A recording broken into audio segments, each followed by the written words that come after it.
This is video number 1 out of about 6 that I'm going to do based upon the quote from Neil Clark Warren, who is the founder of eHarmony. And he said, "Get yourself healthy before you get yourself married." And so what I want to do in these reels over the next 6 is just to add a little bit of context to what exactly does that mean and what does that look like to get yourself healthy before you get yourself married, and why is it so important? So stick with us on this and check out the rest of the reels. So here's the context that I want to add to begin with, which is this idea of relative health. Nobody is going to be the picture perfect element of health before they go into a relationship. So really your goal is relatively healthy in 3 domains: spiritually, emotionally, and morally. So you want to be relatively healthy spiritually. You want to get into a healthy relationship with Christ and get your value, worth, and dignity from Him and understand the gospel and what that means for your life. Number 2, emotionally.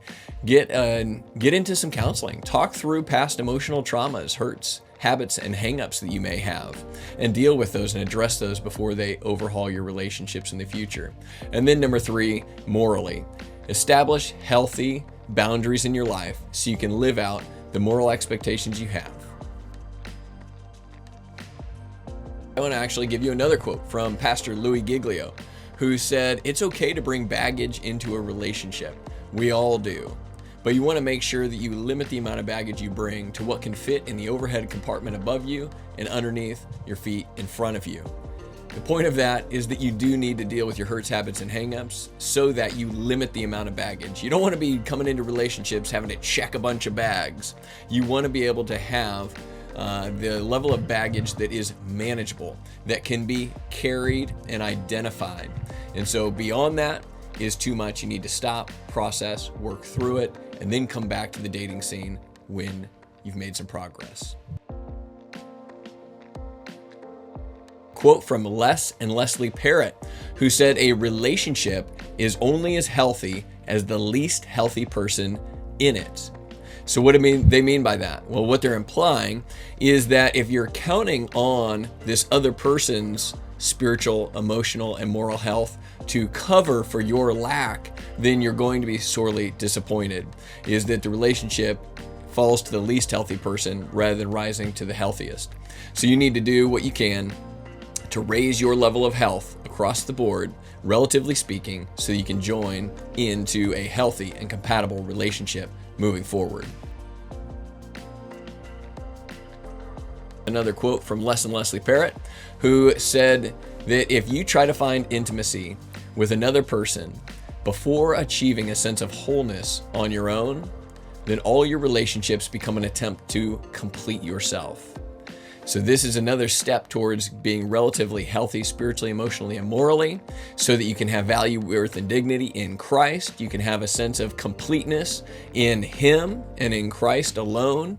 Then you go out to then find a compatible partner. You're not looking for somebody to complete you. You're looking for somebody that complements you. That's why God said, "It is not good for man to be alone, and I will make a helper suitable for him." With a quote from Alain de Botton, who said, "None of us are perfect, and therefore we don't need perfection.